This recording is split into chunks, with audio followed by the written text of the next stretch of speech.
자, 오늘은 종결 표현부터 한번 문법의 다양한 요소들 살펴보도록 하죠. 지난 시간에 우리가 배웠던 거 문장이 주어 서술어가 하나로 연결되어 있는 헛문장이냐, 주어 또는 서술어가 2개 이상 나타나는 격문장이냐, 그걸 우리가 또 아는 문장이냐, 이어진 문장이냐, 아는 문장은 뭘로, 무슨 절로 안겨 있느냐, 그 다음에 이어진 문장을 대등한 거냐, 종속적인 거냐, 이런 부분들을 봤거든요. 지금은 우리가 이제 문법 요소라고 하는 다양한 문법적인 특징들을 한번 살펴볼 겁니다. 종결 표현 이렇게 돼 있는데 뭐 여러분이 이미 알고 있는 거예요. 평서문 그러면 일반적인 진술로 끝납니다. 보통 어미는 뭐뭐입니다, 뭐뭐다, 네, 뭐 이런 식으로 연결이 되네요. 그러니까 문장의 의미상 단순한 진술을 나타내는 게 평서문이다 라고 하는 거죠. 한마디로 의문문이 뭔지는 알죠? 물어보는 거잖아. 그러죠? 그 다음에 청유문이 뭔지는 알죠? 권유하는 거잖아. 뭐 하자고. 그 다음에 명령문이 뭔지는 알죠? 명령하는 거잖아요. 그리고 감탄문이 뭔지 알죠? 그거 말고는 다 뭐라고 생각하면 돼요? 평서문이라고 생각하면 돼요. 이거 뭐지 싶으면 일단은 명령문 아닌 것 같아, 감탄문 아닌 것 같아, 청유문 아닌 것 같아, 의문문 아닌 것 같아. 그러면 그냥 우리는 그 나머지 모든 것들을 그냥 평서문 이렇게 이야기를 한다고. 알겠죠? 그래서 종결 어미로 문장이 끝나는데 그 종결 어미가 뭐냐에 따라서 다르고, 여기서는 뭐 특정 하나만 있는 건 아닙니다. 가장 기본적으로는 다로 끝난 거, 이것은 책상이다, 뭐 이런 것들이 평서문이 되겠죠. 그 다음에 여기서는 평서문에서 우리가 좀 확인을 해야 되는 것은 약속의 뜻을 나타내는 내가 너를 꼭 도와주마, 뭐 이렇게 끝나는 게 있거든요. 땡땡마로 끝나거나 아니면 그거는 내가 꼭 함세, 이런 식으로 끝나는 것들도 어떻게 보면 평서문이다 라고 하는 거. 그러니까 어떻게 보면 약속, 내가 너를 꼭 도와주마, 이렇게 하는 건 어떻게 보면은 조금 명령도 아니고 의문도 아니고 청유도 아니거든요. 그러죠? 그럼 우리가 그냥 고민하지 말고 평서문 이렇게 하면 된다, 이 말이에요. 그래서 평서문에서는 조금 조심해 줘야 되는 게 약속의 뜻을 나타내는 것들도 평서문에 속한다 라고 하는 거. 내가 너를 꼭 도와줄게 라고 하는 것들도 뭐 명령, 청유, 의문 뭐 이런 것들이 아니면 평서문으로 생각해라. 두 번째, 의문문입니다.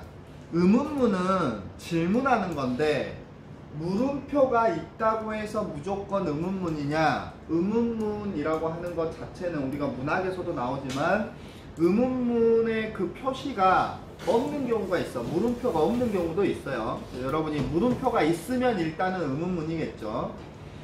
첫 번째로는 뭐뭐입니까? 뭐뭐 하오. 그 다음에 뭐뭐 하는가? 뭐뭐 하느냐? 뭐뭐 해요? 뭐 이런 것들이 있거든요. 그런데 이것도 좀 애매한 게 나는 밥을 먹어요, 이렇게 하면 평서문이에요. 근데 너는 밥을 먹어요? 선생님 밥 먹어요? 이렇게 높여버리면, 물음표 해버리면, 억양을 높여버리면 물음표가 이제 돼버리는 거죠. 그래서 어미로 보지 말고 그 문장의 의미를, 맥락을 우리가 고려해서 파악을 해야 된다라고 하는 거. 당연히 종결어미가 의문형 종결어미라고 하는 것들이 연결이 됩니다. 근데 여기서 우리가 확인해야 될 것은 의문문에서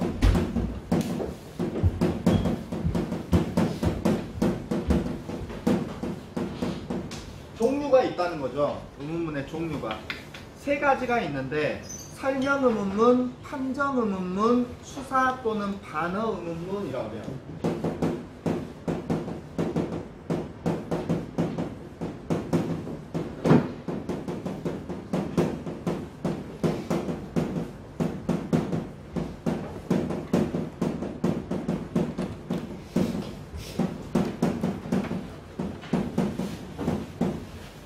중세하고 연결을 시키면 중세 파트의 의문문은 가 또는 고, 좀 확장하면 아 스타일이나 오 스타일로 연결이 됩니다. 설명 의문문, 판정 판정 의문문도 그 가 스타일, 고 스타일에 따라서 문장에 우리가 그 종류를 구분을 할 수가 있는데, 중세 때는 이제 그렇게 구분을 한다면 현대 문법에서는 우리가 어떻게 구분을 할 수 있느냐, 상황과 맥락을 잘 파악을 해야 돼요.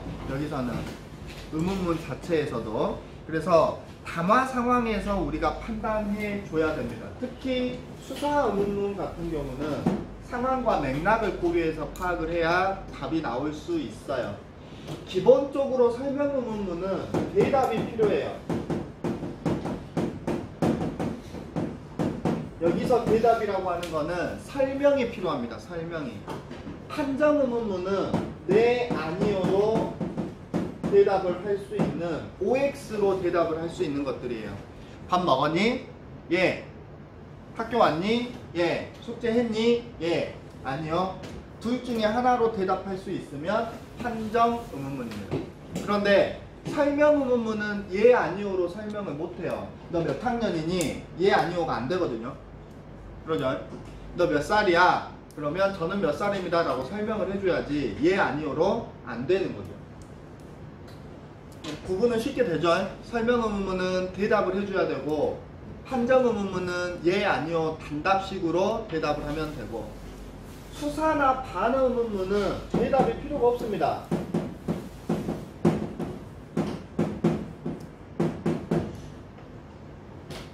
여기는 단답형. 야, 네, 이거 하나 못 풀겠냐? 대답을 우리가 요구하는 의문문이 아니에요. 이해되죠? 야, 내가 너 이거 하나 못 사주겠니? 뭐 이런 부분들이 수사 의문문 또는 반어 의문문. 혼잣말 있죠? 아, 내가 이거 어디다 뒀지? 누구한테 물어보는 게 아닙니다. 그냥 나 혼자 지금 이렇게 하고 있는 거거든요. 야, 빨리 따라오지 못하냐? 계속 뛸래? 뭐 이런 것들 있죠. 계속 놀 거야? 뭐 이런 것들. 대답을 필요로 하는 건 아니에요. 됩니까? 그래서 뭐 이런 부분들도 있어요. 요청도 있어. 요청. 수사 의문문에서 좀 우리가 조심해 줘야 되는 게 혼잣말.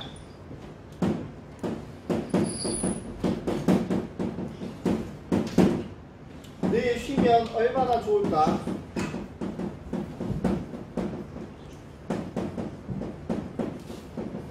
뭐 이런 것들. 아니면 계속 놀 거니? 명령.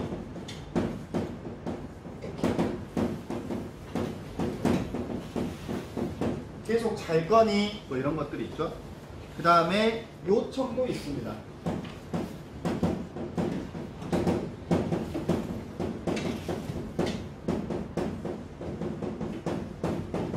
나 좀 도와주겠니? 굳이 대답을 필요로 하진 않아요. 예, 아니요를 내가 해야 되는 건 아닙니다. 그 다음에 간판이죠.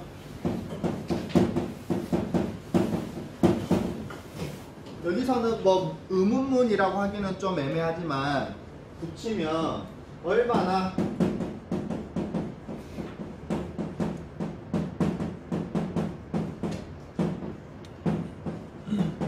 이 얼마나 아름답냐 뭐 이런 식으로 했을 때 대답이 필요 없는 것들. 그래서 수사 의문문에서는 이런 것들은 대답을 굳이 필요로 하지 않는다라고 하는 거 여러분이 생각을 해주면 좋겠네요. 반면에 중세하고 연결을 시킬게요. 중세 쪽에서는 설명 의문문과 판정 의문문이 가 또는 아 스타일, 고 또는 오 스타일의 의문문하고 연결을 시키는데 문장의 끝부분이 가로 끝나거나 또는 고로 끝나요. 그래서 그냥 맞춰서 해버리죠. 고 스타일로 연결이 되면 설명 의문문이에요. 그리고 가 스타일로 연결이 되면 판정 의문문입니다. 그래서 예를 들어서 이 딸이 너의 종가 이렇게 끝나요. 이 딸이 너의 종가. 그러면 이 딸이 너의 종이냐? 예, 아니오로 대답할 수 있거든요. 그죠? 그래서 중세에서는 가나 아 스타일로 끝나면 판정 의문문이고 고나 오 스타일로 연결이 되면 설명 의문문인데 너는 어디서 배웠는고 이렇게 하면 어렸을 때 서당에서 배웠다 뭐 이런 얘기가 이제 나오는 거죠. 연결되죠. 그래서 우리는 현대문법에서는 의미를 파악을 하는 거지만 중세 파트에서는 문장의 끝부분에 가 스타일이 오면 판정, 고 스타일이 오면 설명 이렇게 구분을 하기도 한다라고 하는 거.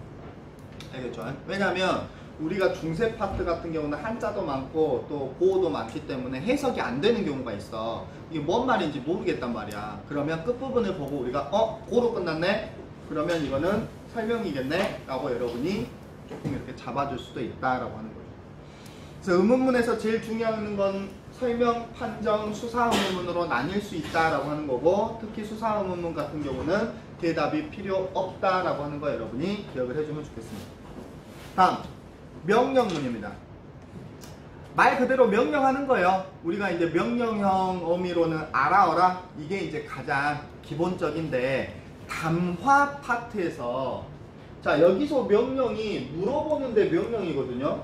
그럼 이거는 명령문이냐 의문문이냐 표면상으로는 물어봐요. 표면상으로는. 그래서 의문문이지만 실제 의도는 명령의 의미를 담고 있죠. 그래서 지금 우리가 평서문이냐 의문문이냐 명령문이냐 이렇게 구분하는 거는 본 의미를 보는 게 아니라 문장의 형식이 뭐로 되어 있냐를 보는 거예요. 이해되죠? 그래서 명령문이라고 하는 거는 잘한다. 이것도 명령이 될 수 있어. 맥락상에서는. 어휴 잘 자네. 이것도 명령이 될 수 있어요. 그만 잘한 소리거든요. 그러죠? 그래서 표면상으로 우리가 지금 종결어미로 판별을 하는 겁니다. 그래서 명령문은 뭐 찾으면 된다? 알아, 어라 찾으면 된다. 기본적으로. 그런데 이 명령문에서 직접 명령과 간접 명령이 있는데 직접 명령은 말 그대로 특정 상대가 하는 거예요. 특정 대상이. 그래서 빨리 와. 네가 빨리 오라는 거고 빨리 좀 오게 뭐 이런 식으로 연결이 되는데 간접 명령은 누구냐면 누군지 몰라. 다음 문제를 푸시오. 그러면 누가 몇 명이 뭐 푸는지 몰라요. 그냥 여러 대상이 불특정 다수가 대상이 될 수 있습니다. 그래서 뭐 자유가 아니면 죽음을 달라 뭐 이런 부분들이 간접 명령문이 되겠죠. 그래서 뭐 신문 기사 여러 사람이 있잖아요. 아니면 시위 구호 결사 반대 뭐 이렇게 뭐 사퇴하라 뭐 이런 부분들 아니면 뭐 해체하라 뭐 이런 부분들 책의 제목 문제지 문항 이런 공적 담화 상황에서 간접 명령문이 나옵니다. 그리고 직접 명령과 간접 명령에서는 일단 조금 더 연결을 시켜보면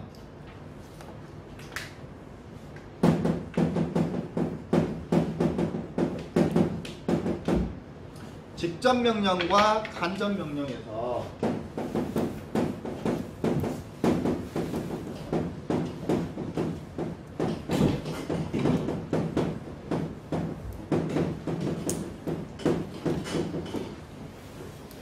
직접 명령은 특정 청자다라고 하는 거.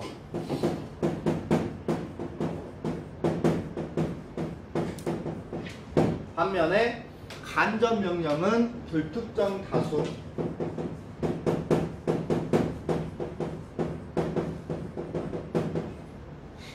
되죠? 그래서 예를 들어서 직접 명령문은 뭐 골라라 또는 써라 뭐 이런 식으로 연결이 돼요. 직접 명령문은 골라라. 다음 중 알맞은 것을 골라라. 아니면 너가 원하는 것을 골라라. 아니면 빈칸에 알맞은 말을 써라. 그런데 똑같은 내용인데 시험 문제 출제할 때는 직접 명령이 아니라 간접 명령으로 출제해야 되거든요. 알맞은 것을 골라라 라고 하는 게 아니고 고르라 라고 써야 됩니다. 그러면 차이가 뭐냐면 고르 플러스 아라인데 고르 아라에서 골라 어디서 많이 봤네요. 오르다에서 올라 흐르다에서 흘러 어간에서 으가 탈락하고 리을이 하나 더 생겼어요. 그럼 이거는 뭐예요? 르 불규칙이란 말이에요. 근데 고르라라고 하는 거는 기본형 고르 플러스 아라, 어라 이게 붙었거든요. 여기서는 그냥 고르 플러스 라입니다. 아니면 써라 같은 경우도 스 플러스 어라에서 으 탈락해서 써라잖아요. 그런데 간접 명령에서는 쓰라라고 해야 돼요. 그래서 우리가 이제 높임말로 하니까 다음 중 알맞은 것을 고르시오 이렇게 하죠. 골라시오 이렇게 안 하잖아요. 그 다음에 알맞은 말을 쓰시오 이렇게 하는 거죠. 그래서 그냥 우리가 높임 표현을 안 쓰면 좀 어색해요. 다음 중 알맞은 것을 고르라 이렇게 하면 조금 어색한데, 우리가 이제 문제에서 다음 중 알맞은 것은 알맞지 않은 것은 이렇게 하는 거는 이제 높임 표현을 안 쓰니까 상관이 없는데, 여기서는 고르시오 또는 빈칸에 알맞은 말을 쓰시오 아니면 써 넣으시오 뭐 이런 식으로 연결이 됐을 때 우리가 직접 명령과 간접 명령에서 시험 문제 출제할 때는 간접 명령문의 형태 고르라와 쓰라를 쓴다 라고 하는 거 참고로 알아두면 좋겠습니다. 그 다음에 청유문입니다. 청유문은 우리가 기본적으로는 같이 하기를 원하는 거예요. 그런데 청유문도 너만 하기를 원하는 청유문이 있고 나만 하기를 원하는 청유문이 있고 둘 다 하기를 원하는 청유문이 있습니다. 기본적으로는 야 매점 가자. 그럼 무슨 얘기죠? 같이 가자는 소리죠. 그죠? 근데 옆에 친구가 그래. 야 나 잠 좀 자자. 그러면은 같이 자자는 소리예요? 아니죠. 건들지 마라는 소리잖아. 잘 거니까 너나 갔다 오라는 소리죠. 그러죠? 그 다음에 반면에 나만 하기를 원하는 곳도 있어요. 야 예를 들어서 어떤 게 있어? 갑자기 생각이 안 나네요. 나만 하기를 원하는 게 야 나 잠 좀 자자. 너만 하기를 원하는 건 야 조용히 좀 하자. 어때요? 같이 조용히 하자는 소리가 아니죠. 나는 조용히 한 상태인데 너만 조용히 해라 이런 의미거든요. 똑같은 청유문이지만 야 우리 조용히 하자 이거는 다 같이 조용히 하자는 소리일 수도 있어. 그런데 야 왜 수업시간에 떠드냐 조용히 좀 하자 그거는 너만 조용히 하라는 소리고, 그래도 계속 떠들어 야 나 공부 좀 하자 이거는 나만 공부를 하고 싶다는 소리죠. 그래서 똑같은 청유문이지만 A와 B가 같이 하기를 원하는 청유문이 있고 A만 하기를 원하는 청유문이 있고 B만 하기를 원하는 청유문이 있다라고 하는 거 되죠? 그래서 청유문에서는 그 부분을 잡아주면 좋겠습니다. 화자와 청자가 모두 하기를 원하는, 화자만 원하는, 청자만 원하는 이런 스타일로 나눌 수 있다. 그런데 명령문과 청유문은 제약이 있어요. 명령문과 청유문의 제약이라고 했을 때 일반적으로 주어가 생략되는 경우가 많아요. 야 매점 가자 그러면 누가 우리가 뭐 이런 게 생략되는 경우가 많아요. 야 너 일어나라 해야 되는데 일어나라 바로 이렇게 주어가 생략되는 경우가 있고, 형용사는 명령문, 청유문, 서술어가 될 수가 없죠. 예쁘자, 예뻐라 안 됩니다. 뭐 감탄문은 될 수 있겠지만 우리가 일반적으로 형용사는 명령, 청유가 될 수 없다. 그래서 우리가 앞에서 품사에서도 우리가 확인을 했지만 야 조용해라 틀려요. 조용해라가 아니야. 어떻게 하죠? 조용히 해라 또는 행복해라, 건강해라. 야 행복해라, 건강해라 안 됩니다. 행복하면 좋겠다, 행복하길 바란다 이런 식으로 해야 돼요. 왜냐면 명령문, 청유문 야 우리 행복하자, 야 우리 건강하자 안 됩니다. 건강이나 이제 건강하다나 행복하다는 형용사이기 때문에 명령, 청유 안 들어간다. 마지막 감탄문, 느낌은 되는 거죠. 감탄문은 그래서 맨 마지막에 느낌표가 보통은 붙어요. 추워라 이런 것들도 이제 느낌표가 붙을 수 있으면 감탄문이 될 수 있겠고, 서술어가 형용사일 때 우리가 아라어라가 붙었는데 감탄도 아라어라가 있고 명령도 아라어라가 있기 때문에 문맥을 살펴봐야 되겠죠. 명령은 안 되지만 감탄은 됩니다. 그래서 우리가 아라어라가 쓰였는데 서술어가 아라어라가 쓰였다 그러면 이거는 자동 감탄문이 되는 거예요. 왜냐하면 명령문에서는 못 쓰니까. 연결되죠? 뭐 어려운 건 아닙니다. 정결 표현은 그냥 기본적인 내용인데 주의해야 될 거는 의문문에서, 그 다음에 명령문에서, 그 다음에 청유문에서 각각의 특징들만 여러분이 좀 잡아주면 좋겠네요. 되죠? 한번 더 할까요?